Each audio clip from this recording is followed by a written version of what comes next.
Ce podcast est sponsorisé par Cogence, cabinet de conseil expert en supply chain. Cogence optimise votre performance et votre résilience en plaçant le client final au cœur de chaque transformation. Pour plus d'informations, rendez-vous sur cogence-consulting.com. Ce que j'aimerais beaucoup, c'est que les supply chains deviennent plus collaboratives. Ceci étant, l'automatisation accélère, il y a de plus en plus d'innovation, elle devient de plus en plus intelligente. T'es l'invité parfait pour nous parler d'innovation. Il y a beaucoup de confusion sur l'IA. C'est une technologie qui fait peur, qui est complexe à maîtriser et surtout qui touche absolument de manière transversale toute l'entreprise. On peut très bien imaginer demain une supply chain complètement autonome. Je vais plus beaucoup sur Internet. En fait, mon point d'accès à Internet aujourd'hui, c'est l'IA. Ça me fait gagner un temps dingue. Le fait d'innover, ça implique d'accepter de se tromper. Il faut faire évoluer l'architecture de l'entreprise vers beaucoup plus de flexibilité et d'ouverture. Moi, je pense que la prévision reste la clé de tout, en fait. Je trouve que finalement, il y a un truc que font très bien les Américains, c'est d'avoir cette culture de l'innovation et cette capacité à dépenser de l'argent pour innover. Et je trouve qu'en France, et potentiellement en Europe, on est quand même assez frileux.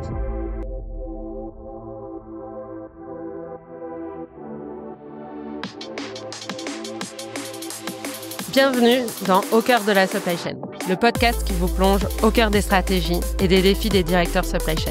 Ils partageront ici leur retour d'expérience, ils vous parleront de leurs projets ambitieux, leurs idées pour demain, de leur vision du métier et aussi des obstacles qu'ils ont réussi à surmonter. Je suis Juliette Rial, consultante en supply chain depuis plus de 15 ans et fondatrice du cabinet de conseil Cogence.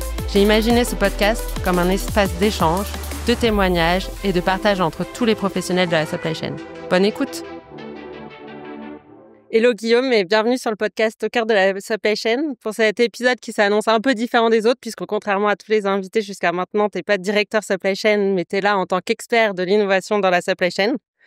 Dans ce podcast, comme tu sais, la dernière question systématique, c'est qui aimeriez-vous entendre sur le podcast et quelle est la question que vous aimeriez lui poser. Donc, tu as eu la chance d'être nominé pour répondre à la question comment les innovations telles que l'IA, la blockchain par exemple, vont impacter le secteur de la prestation logistique. Et je te propose qu'on élargisse le sujet à la supply chain dans sa globalité. Pour commencer, pour te présenter en quelques phrases, tu as travaillé pendant 20 ans dans plein de secteurs différents, dans le conseil, dans les éditions de logiciels, etc. En 2018, c'est quand on s'est rencontrés, tu es tombé dans la marmite de la supply chain, où tu étais directeur du business développement et de l'innovation chez Adameo, donc avec, entre autres, le lab innovation, où on faisait des POC sur de la data science pour améliorer les prévisions, de la blockchain pour fiabiliser les transferts tout au long de la chaîne, l'IoT pour la traça, etc., etc. Et tu es désormais directeur développement grand compte chez FM Logistique. Donc pour ceux qui connaissent pas FM, c'est un prestataire logistique international qui fait de la logistique, du co-packing, du transport, de la supply chain. Et pour conclure, j'ai envie de dire que tu es un peu un touche-à-tout, avec un intérêt fort pour les nouvelles technos, l'innovation. Ce qui te drive, c'est de faire bouger les entreprises et de les aider à accélérer et à développer leur business. Est-ce que ça te va comme présentation ou tu veux rajouter quelque chose? J'ai pas grand-chose à rajouter. En fait, si d'abord, bonjour Juliette, merci pour ton invitation. Donc, je suis ravi de faire partie de ce nouvel épisode de ton podcast. Oui, effectivement, mon parcours, tu l'as bien résumé. Il y a eu pas mal d'international avec du Chili, beaucoup de conseils au démarrage. Conseils, en fait, pendant 8 ans. Ensuite, j'ai monté ma boîte en Espagne, dans les infrastructures technologiques couche basse. J'ai lancé des premières offres cloud dans les années 2008. Je suis revenu en France en 2015. Là, j'ai monté une start-up dans la réalité augmentée. Puis finalement, je me suis dit que l'aventure entrepreneuriale n'ayant pas réussi à prendre autant que ce que j'aurais souhaité, je suis revenu dans le monde salarié en tant que directeur commercial dans un cabinet dédié à l'innovation où j'ai découvert toutes les approches design thinking, lean startup, agile, ce qui m'a bien servi pour le job que j'ai eu après quand on s'est rencontrés en tant que directeur de l'innovation chez Adameo. Donc comme on le voit, l'innovation, ça fait partie de ton parcours, donc tu es l'invité parfait pour nous parler d'innovation. Pour rentrer dans le vif du sujet, je te propose 3 choses: qu'on fasse un état des lieux des principales innovations, qu'on voit ensuite, qu'on se projette, qu'est-ce que ça veut dire dans la supply chain, toutes ces innovations et comment les supply chains vont se transformer. Et enfin, qu'on revienne un peu sur les enjeux humains et organisationnels de l'innovation. Pour poser le cadre, juste une définition, innover, c'est introduire une nouveauté qui transforme durablement une pratique et apporte une valeur mesurable. Ça peut être technologique, organisationnel, méthodologique. En 2025, dans la supply chain, la digitalisation par les outils de type WMS, TMS, APS, etc., maintenant c'est un acquis, même s'il n'y en a pas toujours partout, mais c'est plus considéré comme une innovation. ce qu'on considère aujourd'hui comme l'innovation, c'est plutôt l'IA dont on parle tous les jours, la robotisation, l'automatisation intelligente, les jumeaux numériques, de l'IoT nouvelle génération, et cetera. Est-ce que tu peux nous en dire un peu plus sur ces nouvelles technos? Qu'est-ce que ça veut dire et comment ça peut changer la donne dans la supply chain? Alors déjà, ton introduction est intéressante parce que dans le mot innovation, il y a beaucoup de confusion. En fait, il y a plusieurs niveaux d'innovation et toutes les entreprises innovent, mais de manière assez simple parce que héroïste, mesurable. Elles font de l'innovation incrémentale, c'est-à-dire qu'elles cherchent à faire évoluer leur process en implémentant un système d'information, ce que tu décrivais très bien avec WMS, TMS. Donc ça, en fait, le but n'est pas de transformer un business model, mais de transformer un modèle organisationnel, le rendre plus performant, plus efficace. Et donc, en ce sens-là, tout le monde innove, parce qu'en fait, à chaque fois que tu lances un projet, ça cherche en fait à faire de l'innovation incrémentale. Là où ça devient beaucoup plus compliqué, c'est quand on cherche à explorer des voies en utilisant des technologies qu'on ne maîtrise pas encore, et de pas savoir forcément ce qu'on va trouver au terme du processus d'innovation. Donc ça, c'est la grande complexité. Et ce processus d'innovation se déclenche à partir du moment où des nouvelles technologies vont permettre, en fait, d'avoir un impact mineur ou majeur sur le mode opérationnel de l'entreprise, sur le business model, sur la chaîne de valeur, ce qui va donc permettre de se différencier ou même jusqu'à à être disruptif, comme c'était le cas d'Amazon, par exemple. Alors, quelles sont les grandes technos qui, aujourd'hui, sont source d'innovation pour la supply? On a cité l'IA, évidemment.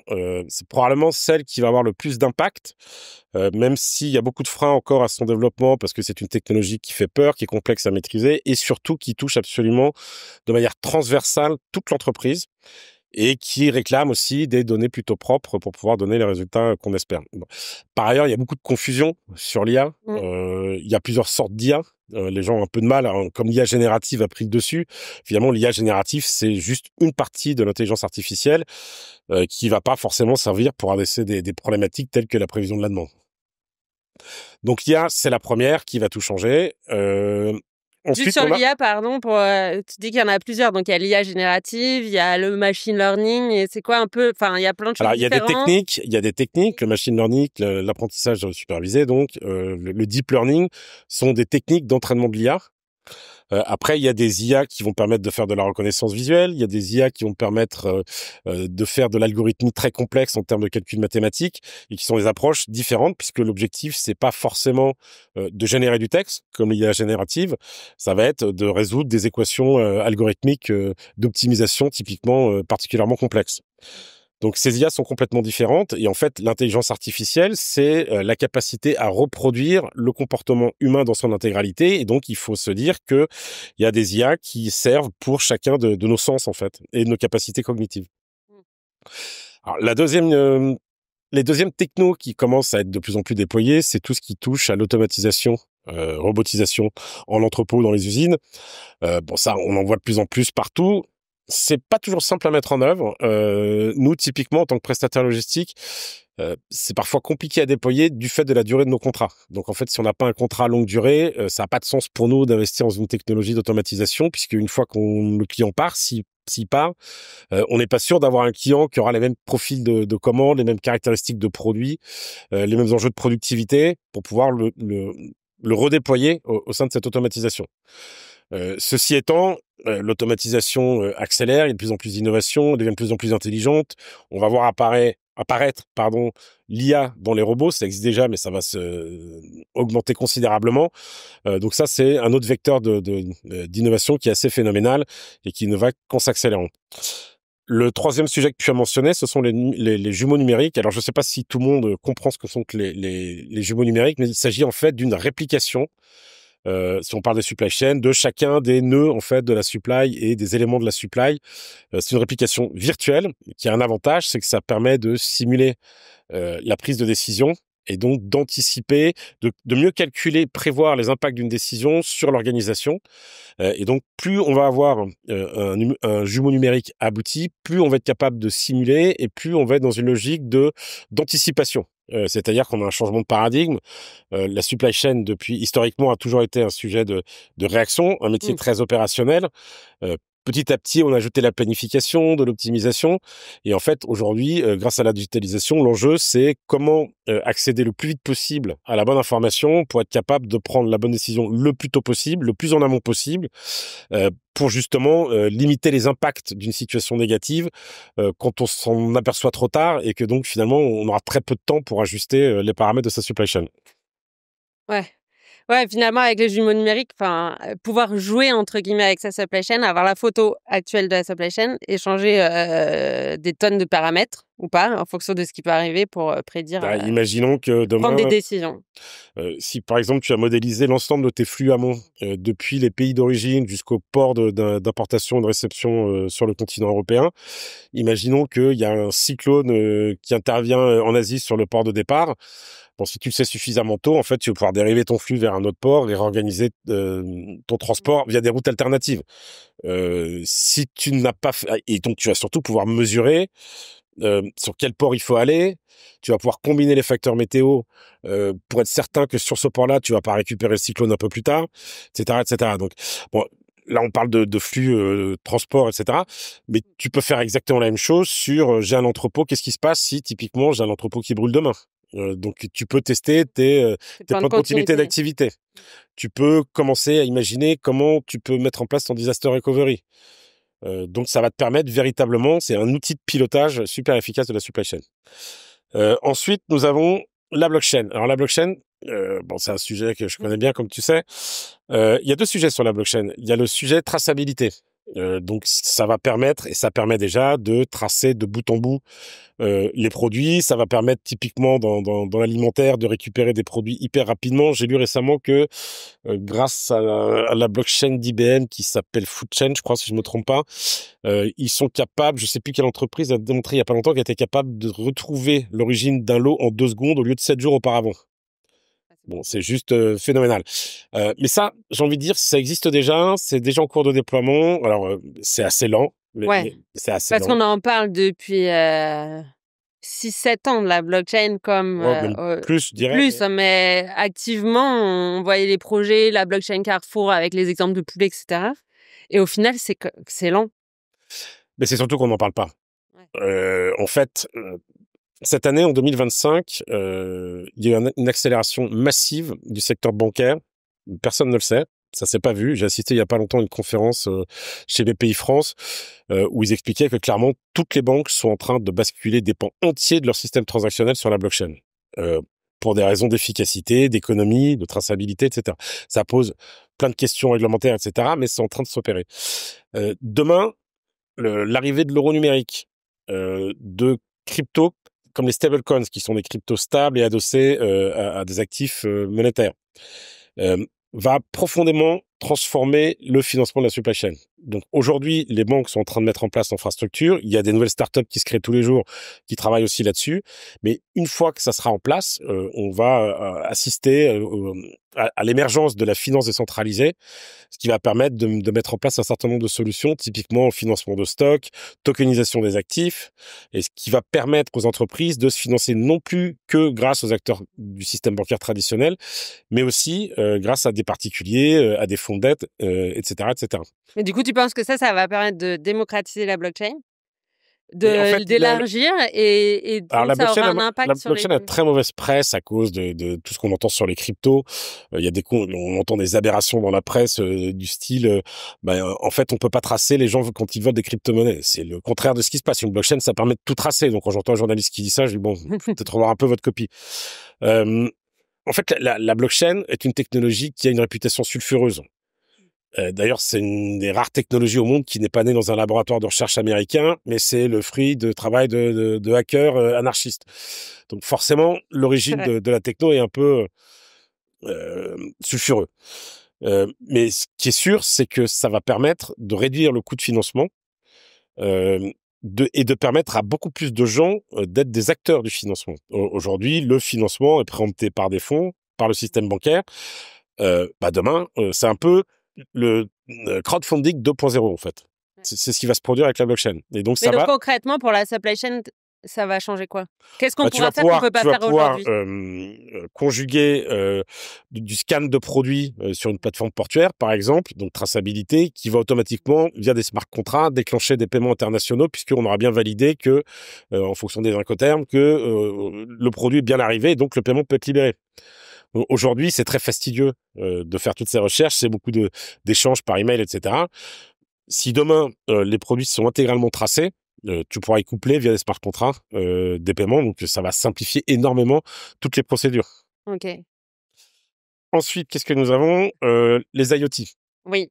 Les IoT et le edge computing. Donc le edge computing, c'est la capacité des IoT à travailler de manière un peu autonome, c'est-à-dire d'éviter les transactions permanentes avec le réseau, de surcharger le réseau. Ils vont être juste dédiés typiquement dans une usine. Les IoT vont travailler principalement dans l'usine. L'avantage des IoT, c'est que ce sont autant de capteurs qui capturent de la donnée, qui vont permettre de faire de la maintenance préventive, mais qui vont aussi permettre d'alimenter des data lakes et potentiellement d'entraîner de l'IA.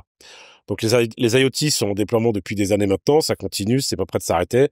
Et donc là, dans ce que tu viens de dire, il y a 2 intérêts.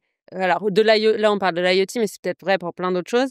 C'est qu'il y a l'intérêt de la donnée collectée pour de la maintenance préventive, par exemple, et l'intérêt de la donnée collectée pour entraîner des IA pour peut-être faire autre chose. Oui, exactement. Ouais. Donc Ouais. c'est toute Et c'est donnée déjà utilisé collectée comme ça, a un hein. Non, double mais intérêt. oui, mais c'est déjà. Et en fait, plus ça va aller, plus on aura des capteurs partout. Et en fait, les IoT, notre smartphone, c'est un IoT en fait. Ouais, bien sûr. Si on y réfléchit 2 minutes, qui est connecté, on l'a partout avec nous, il est connecté à des serveurs. Donc typiquement, c'est Prenez un la IoT. vie. Et finalement, on a tout ce qui sont les technologies de réalité augmentée, réalité virtuelle, qui vont pouvoir servir dans les jumeaux numériques, dans la formation. C'est des technologies qui arrivent de plus en plus à maturité et qui vont continuer à être déployées. OK. Alors maintenant, Globalement, si là, on a vu un peu tout le panorama et si globalement, on met tout ça dans un écosystème plus global et qu'on se dit, à quoi ressemblerait la supply chain de demain, les boîtes qui vont être les plus innovantes et qui vont peut-être pas forcément tout mettre en œuvre, mais mettre en œuvre, un maximum d'innovation, par rapport à la valeur qu'elles ont envie d'aller chercher, qui vont réussir à être disruptives par rapport à ce que tu disais au début, qui vont pas être juste dans de l'innovation incrémentale. À quoi pourrait ressembler leur supply chain bah, demain? déjà, il faut comprendre l'impact. Avant de parler de la supply chain de demain, je pense que pour pouvoir mettre en place la supply chain de demain, il faut comprendre quel est l'impact que comptent toutes ces technologies sur la supply chain. Donc, il va y avoir un impact sur les process Bien sûr. majeurs, il va y avoir un impact sur l'organisation et des métiers, sur les compétences. Il va y avoir un impact, je reprends mes notes, sur des business models qui vont être en évolution. Et donc, il faut que le management des grandes entreprises intègre en fait comment leur supply chain va être impactée à partir du moment où ils décident de déployer telle ou telle technologie. Donc ça, c'est la première question à se Ouais. poser. Avant d'arriver en fait à cette après, si tu me demandes de faire des plans sur la comète, mais de toute façon, c'est le sens de l'histoire. Je sais pas quel horizon de temps, mais on peut très bien imaginer demain une supply chain, demain, dans une dizaine d'années, complètement autonome. Il suffit en fait d'avoir des systèmes d'IA qui, en manipulant des milliards de données, vont être capables, en intégrant des données externes, la météo, moi je reviens toujours à la météo, des situations politiques. Ces IA, elles vont être capables de plus en plus de prévoir la demande à la perfection. Bon, à partir du moment où on sait prévoir la demande à la perfection, on va être capable d'anticiper, on va savoir que tel consommateur, tel jour, va consommer tel produit. Donc potentiellement, on est capable de lancer l'ordre de fabrication automatiquement dans l'usine. Il y a des robots autonomes qui vont venir approvisionner les chaînes de production. Le transport va être commandé automatiquement. On peut même imaginer du delivery par drone. Donc, on peut vraiment imaginer une supply chain qui sera complètement autonome. Alors évidemment, toutes les tâches un peu lourdes, opérationnelles, plus ça va aller, plus elles seront remplacées par soit des humains augmentés avec des exosquelettes, soit demain, véritablement, les entrepôts. On pourra très bien imaginer un entrepôt complètement dans le noir qui fonctionne qu'avec des robots. Et rien n'empêche de le penser. Enfin, à mon avis, ça finira par arriver. Et donc, quelque part, ce qui va se produire, c'est que les métiers de la supply chain vont évoluer puisqu'il va falloir être capable d'être beaucoup plus data analyst. Typiquement, un planificateur qui aujourd'hui passe beaucoup de temps sur Excel, demain va passer son temps à explorer, comprendre ce que proposent les IA. Il va faire bouger des modèles, il va faire de la simulation pour pouvoir prendre la meilleure décision. Donc, en fait, la nature même des métiers de la supply va évoluer. Ouais. Finalement, est-ce que ça veut dire, si on se projette sur cette supply-là, qu'on aura que des data analystes pour la planif, pour la logistique, pour le transport? En fait, les data analystes vont être spécialisés par métier, mais leur job, ce seront des data analystes, quoi. Oui, alors après, je sais pas s'il y aura que des... Enfin, c'est une bonne question que tu poses. Finalement, est-ce que demain, avec l'IA, on va pas tous devenir des analyseurs, des analystes de data? Je me dis surtout qu'historiquement, chaque fois quand une nouvelle technologie arrive, une innovation se répand et se déploie sur un marché, on a toujours la crainte au début de la destruction d'emplois, sauf qu'en fait, toute innovation a toujours créé plus d'emplois qu'elle n'en a détruit. Alors, il y a un phénomène d'ajustement. Au début, ça va en détruire. Mais très probablement après, il y a des nouveaux métiers qu'on soupçonne pas aujourd'hui qui vont finir par apparaître et qui vont généraliser. Quand tu regardes ce qui s'est passé avec Internet et les réseaux sociaux, la notion de community manager, sur Internet, toutes les entreprises qui ont développé des solutions pour la conversion des parcours d'achat, etc. Il y a plein de métiers nouveaux qui sont apparus avec Internet. Et d'autres qui ont disparu. Mais en fait, c'est le lot de la vie. Ouais, je lisais un rapport il y a pas longtemps, il y a 30% des métiers aujourd'hui qui n'existeront plus en 2030. 2030, c'est dans 5 ans, c'est dans pas très longtemps. Ouais. Mais ce qui interroge donc sur le rôle du manager de demain. C'est-à-dire, le manager de demain, ça va vraiment devoir être un mouton à 5 pattes. C'est-à-dire, il va falloir comprendre les chaînes de valeur. Il va falloir savoir manager des équipes. Alors, avec les milléniums, c'est encore plus compliqué. Il va falloir comprendre les systèmes d'information. Il va falloir être capable d'être beaucoup plus dans l'empathie, de mobiliser. Il va falloir vraiment avoir des compétences métiers complètement différentes. Ouais. Comprendre quel type de compétences tu dois mobiliser pour quel type de projet. Donc, il va falloir être complètement agile, en formation permanente et se réinventer de manière permanente. Ouais. Tout ce que tu viens de dire là sur la supply innovante de demain, ça me pose plusieurs questions. La première, c'est qu'on dit souvent qu'il y a eu la révolution industrielle, il y a eu Internet, maintenant il y a l'IA, que ça va changer en profondeur les business. Comment tu vois les choses? Parce que là, moi, je te pose des questions très focus supply chain, mais finalement, comme tu l'as dit, le premier sujet, les business models. C'est une entreprise, comment est-ce que les entreprises doivent prendre ce sujet innovation de manière plus globale et pas métier par métier pour pouvoir l'intégrer, quoi. Alors, au-delà de l'IA, mais parce que l'IA, c'est encore plus violent que le reste parce que ça se répand dans toute l'entreprise. Il y a, à mon sens, plusieurs étapes clés pour être capable d'innover. D'abord, il faut un engagement, une vision stratégique claire du management de l'organisation qui doit absolument sponsorer la démarche d'innovation. C'est fondamental, sinon, sans ça, rien n'est possible. Très important ensuite, le fait d'innover, ça implique d'accepter de se tromper. Ça, c'est un changement de culture fort pour beaucoup d'entreprises. En fait, tu peux pas, avec une culture héroïste stricte, c'est compliqué d'innover, puisque tu vas dépenser de l'argent, mais tu n'es pas forcément certain d'arriver à bon port ou tu ne sais pas forcément ce que tu vas trouver. Du coup, troisième élément, ce qui est important, donc vision stratégique claire, le droit à l'erreur et la culture de l'innovation, ce qui est fondamental. Et en fait, il y a très peu d'entreprises qui développent véritablement cette culture de l'innovation. C'est beaucoup plus présent dans les entreprises américaines que chez nous. Et donc, troisième sujet, pour éviter d'engloutir pas un très bon exemple, parce qu'avec l'IA, on voit ce que font les Américains, ils engloutissent des milliards et des milliards et des milliards. Mais normalement, la bonne approche, c'est une approche agile. Donc, la politique des petits pains, se tromper vite, en fait. Essayer vite, se tromper vite, et puis apprendre et recommencer éternellement par boucle itérative. Donc, pour moi, c'est inévitable. La mise en place de labs est une bonne option aussi, parce que justement, si on veut déployer une culture de l'innovation et le droit à se tromper, c'est bien aussi de le faire dans un lieu dans l'entreprise qui soit différent du processus traditionnel de l'entreprise. Ouais, ça aide à pouvoir innover, ce qui est compliqué dans les équipes traditionnelles, entre guillemets. Après, il y a un autre sujet, c'est la captation des compétences. Comment tu fais pour proposer des nouveaux plans de carrière, attirer les nouveaux talents de ces technologies et les intégrer et réussir ton intégration chez toi. C'est très compliqué parce que je me souviens au début du Big Data, on parlait du Big Data en 2016, 2015, 2016, il y a un paquet d'entreprises qui se sont dit « Ok, on va mettre en place des super plateformes Big Data, des data lakes, on va recruter 80 ingénieurs IA, machin. » Je pense à un exemple très précis. Et en fait, ils ont mis 3 ans à démarrer le data lake tellement ils avaient du mal à maîtriser la technologie que les ingénieurs, ils sont tous partis parce qu'ils avaient rien à faire.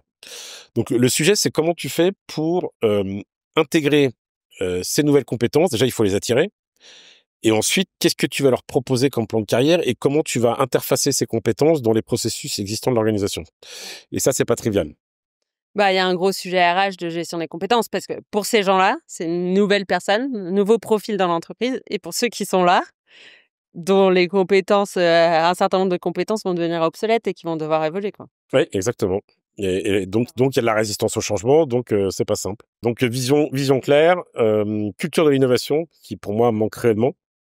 Et accepter, comme tu disais, accepter de se tromper, sortir de héroïste, Juste, rester t'es héroïste, obligé mais d'avoir une vision héroïste, bien mais en tout sûr, cas, mais pas que ça. il faut plutôt avoir une vision budgétaire de l'innovation en se disant voilà. Au global, finalement, comme un fonds d'investissement. C'est-à-dire, on fait Ouais, X projets d'innovation et il y en a un qui va rapporter beaucoup et les autres qui vont sur bah, lesquels on va perdre. Mais au global, le lab, si on est dans une notion de lab, sera gagnant. en préparant ce podcast, je suis tombé sur un article sur Mattel qui à une époque avait essayé de mettre en place cette culture d'innovation, il avait plutôt réussi. Et en fait, sur 3000 idées qui avaient été testées, analysées, il y en a 60 véritablement qui ont été déployées, donc soit à peine 2%. Mais il suffit que 3 de ces idées soient absolument différenciantes et ça valait le coup d'avoir les 3000 autres. Ouais. Et puis Donc, peut-être que c'est d'autres qui ont échoué, qui ont permis d'avoir les bonnes. Sûrement même. mais alors là, le vrai problème, ça veut dire en fait qu'il faut rentrer dans des modèles organisationnels beaucoup plus collaboratifs. Ça veut dire qu'il faut avoir un management qui incite à cette collaboration et que donc les idées de tout le monde soient écoutées, valorisées. Finalement, il y a pas de bêtes idées. Il vaut mieux dire une ineptie et sortir une idée aussi bête soit-elle. Peut-être que quelqu'un va rebondir sur cette idée bête entre guillemets, ça va lui donner une autre manière de voir les choses. Et puis c'est dans l'échange en fait que l'innovation naît. C'est Ouais. dans le mélange la confrontation des compétences, des connaissances qui va créer une idée qui va être bonne et qui va valoir le coup de tester, et de voir si elle est scalable et si elle peut passer à l'échelle. Ouais. Ça, c'est vrai dans l'innovation. Au final, c'est vrai dans quand même beaucoup de choses. Quand on voit toutes les pratiques lean, etc., on est quand même... faut prendre les idées du terrain. Le terrain a des idées intéressantes et faut... Oui, oui, mais alors, l'adage qui dit on est plus fort à plusieurs que tout seul, hein, qui est vrai pour l'innovation et pour plein d'autres choses. oui, alors est-ce que les entreprises sont aujourd'hui véritablement collaboratives? Elles ont sûrement beaucoup de progrès à faire. Et puis même au-delà juste de la collaboration interne, si demain, pour, pour aller à la supply chain du futur, tel qu'on en parlait tout à l'heure, ça suppose qu'on soit intégré avec tous ses clients, avec tous ses fournisseurs, avec tous ses transporteurs. Et ça veut dire qu'il faut qu'on connaisse tous ses clients. Donc ça veut dire qu'il faut qu'on se fasse plus confiance, qu'on partage plus de données. Et donc là, aujourd'hui encore, les entreprises ont beaucoup de mal à partager de l'information. Ouais. Ça veut dire aussi qu'il va falloir mettre en place des systèmes d'information de plus en plus ouverts, totalement apaisés, qui fonctionnent en microservices. Donc, en fait, il faut repenser complètement l'architecture de l'entreprise. Enfin, pas la repenser, mais il faut faire évoluer l'architecture de l'entreprise vers beaucoup plus de flexibilité et d'ouverture dans un contexte où la cybersécurité est un enjeu majeur. Et donc, plus tu t'ouvres, plus tu es vulnérable. Donc, tout ça n'est pas simple. Non, c'est pas simple. Mais Et par ailleurs, dans un autre contexte où le poids des systèmes d'information, le legacy, terme qu'on utilise souvent, euh, rend très complexe aussi l'évolution de l'entreprise. C'est très lourd. Tu vois, le oui, temps qu'il faut pour déployer un ERP, ouais, voire même un WMS. Et un WMS, ça se déploie parfois juste dans un entrepôt. Donc, c'est... oui. Ouais, et comme tu disais, la cybersécurité aujourd'hui, ça ralentit des projets. Les enjeux de cyber, alors il faudrait Ouais, pas, et complètement. en même temps c'est normal que les entreprises fassent attention à ça, mais en même temps, quand on doit passer des comités sécurité dans les projets, ça prend un temps fou. Ouais. Donc, ok. Euh, on le sait tous, les supply chains, elles doivent être plus agiles, plus résilientes, plus performantes et plus green. Autant ça apparaît assez évident comment tout ça, ça va permettre de faire des supply chains plus agiles, plus performantes, mais tous les aspects RSE, comment est-ce que tu penses que l'innovation va aider à améliorer tout ça? Alors, en rendant les supply chains plus collaboratives, notamment. Ouais. En fait, il y a beaucoup de camions qui voyagent à vide, enfin qui voyagent à moitié plein, 60%. Donc l'optimisation de la charge est fondamentale. La mutualisation est une des clés en fait pour réduire les émissions de carbone. Et donc pour ça suppose d'être effectivement de plus en plus collaboratif. Après, il y a plein d'innovations comme les LED en entrepôt, ce genre de choses qui permettent d'améliorer sensiblement le bilan carbone, tout ce qui est panneaux photovoltaïques sur le toit des sites également. Donc il y a plein d'innovations et je suis convaincu que il y a des nouvelles technologies qui vont arriver à maturité dans pas longtemps. On parle beaucoup de l'hydrogène.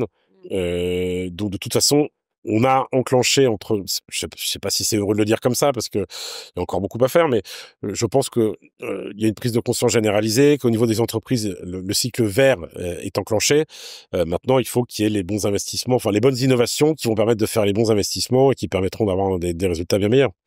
Mais aujourd'hui, toutes les organisations ont des stratégies développement durable fortes.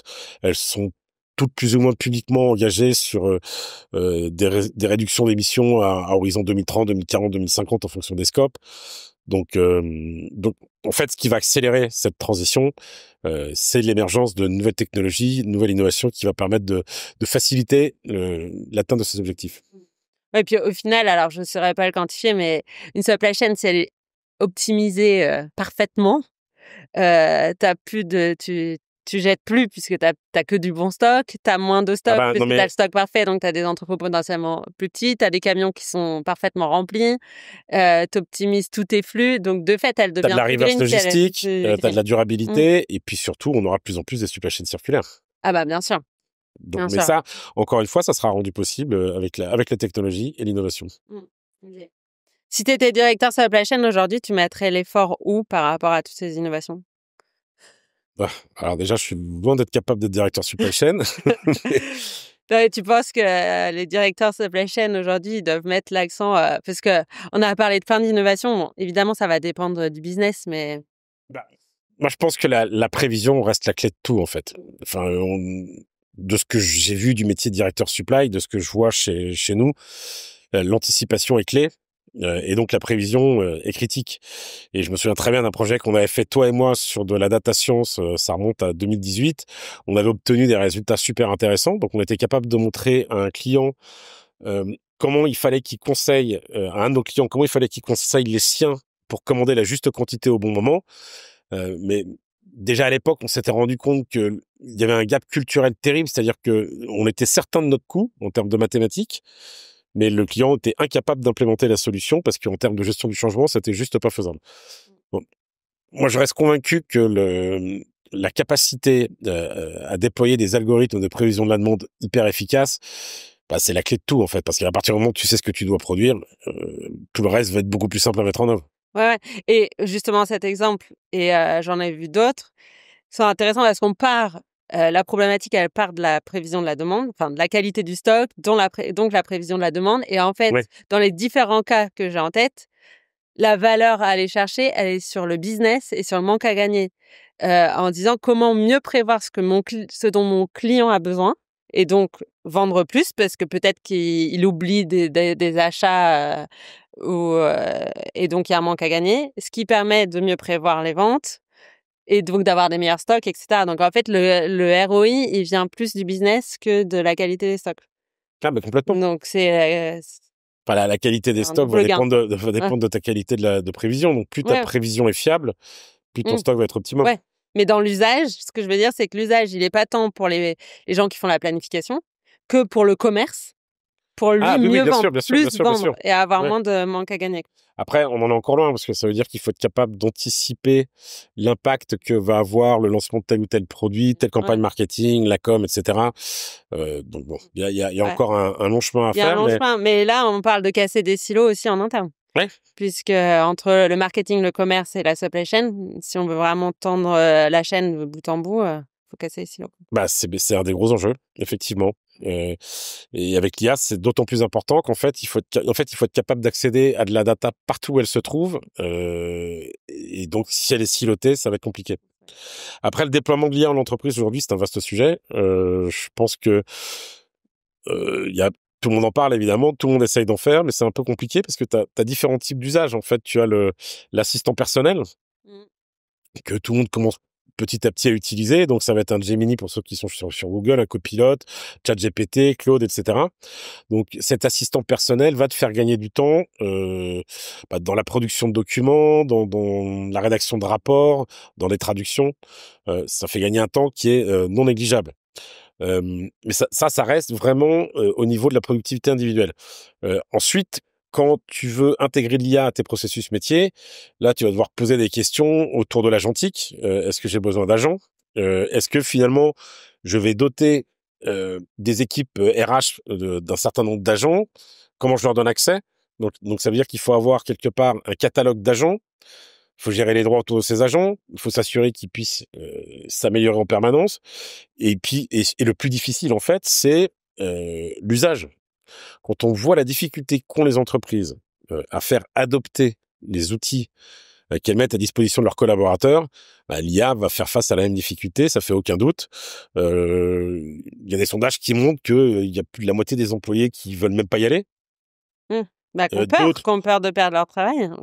Pas oui, tous, mais un certain nombre. C'est légitime, mais ou tout simplement qui sont pas à l'aise avec la technologie, qui ont du mal à comprendre comment ça fonctionne et qui n'ont pas d'appétence technologique.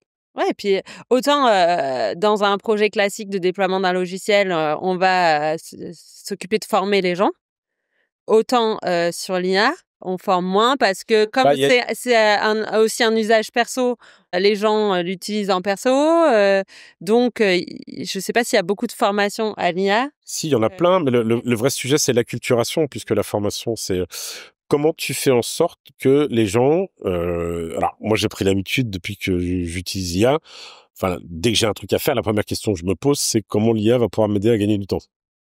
Bon, donc, comme je te disais avant de commencer, je vais plus beaucoup sur Internet. Bon, en fait, mon point d'accès à Internet, aujourd'hui, c'est l'IA. Ça me fait gagner un temps dingue. Mais si tu n'as pas ce réflexe, comment tu fais pour donner ce réflexe aux gens? Comment on fait comprendre aux gens qu'en utilisant l'IA, ils vont pouvoir gagner beaucoup de temps? Et comment on s'assure qu'ils obtiennent des bons résultats? Ce qui est une deuxième question. Donc ça, c'est fondamental. Donc ça, c'est juste pour la productivité. Ensuite, comment tu fais pour que tes process métiers et donc tes applicatifs métiers utilisent l'IA? Et donc là, typiquement, ça va se faire via des API. Est-ce que tu le fais sur... est-ce que tu crées tes propres modèles? Est-ce que tu entraînes tes modèles? C'est quand même des questions qui sont loin d'être triviales et qui sont pas du tout tranchées. Mais l'étape d'après, c'est comment finalement, au cours de processus applicatifs, tu as des interactions avec des IA qui vont te remplir tes bases de données à ta place, qui vont corriger, etc., etc. Et ça, c'est la prochaine étape. Ouais, justement, parce que tu vois, là, sur le podcast, j'ai eu plusieurs exemples concrets, mais vraiment très précis. Par exemple, Mélanie Augier chez Ciblex, donc transporteur, où ils ont utilisé l'IA pour nettoyer, enrichir les adresses de livraison. Cyril Mazal chez Vente Unique, où ils utilisent l'IA pour aider le service client à faire des réponses de plus en plus personnalisées. Donc, on voit bien qu'il commence à y avoir des cas d'usage, mais très précis. Et comment est-ce que demain, on va avoir l'IA qui va vraiment être tout au long de la chaîne et dont on va optimiser l'usage en mettant à chaque étape la valeur ajoutée que peut avoir l'IA. Ça va être progressif, je pense. C'est-à-dire que au début, on cherche à identifier des cas d'usage dont on est à peu près certain que l'IA va pouvoir adresser le problème. Et très souvent, c'est des problématiques qui n'avaient pas de solution auparavant. Typiquement, l'automatisation d'un support client, finalement, on a des masses d'emails du passé, on a la documentation, donc on est capable d'entraîner une IA. Et c'est pas très compliqué via un déclencheur, en fait, tu reçois un email, tu demandes à l'IA de l'analyser, et puis finalement, l'IA va rechercher dans sa base documentaire la réponse, et elle va te produire un email de réponse. Et finalement, le rôle de la personne au support, ça sera plus de rédiger l'email, mais de valider les réponses apportées par une IA. Donc ça, ce sont des cas d'usage qui sont assez évidents et qui vont produire un ROI assez immédiat et assez énorme. Là où ça va devenir plus compliqué, c'est quand, typiquement pour la prévision de la demande, ça reste encore très compliqué. Donc je pense que ça va progresser petit à petit au fur et à mesure. Là, on en aura partout. Et à la fin, il y en aura partout, ouais. Super. On a fait un bon tour de l'innovation. Est-ce que tu vois d'autres points qu'on n'a pas abordés?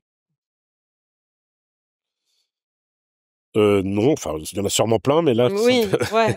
Non, et finalement, il y a toutes les innovations, donc l'IA, les jumeaux numériques, les IoT nouvelle génération, l'automatisation, la robotisation en entrepôt. L'enjeu, c'est d'avoir cette culture de l'innovation, accepter de se tromper.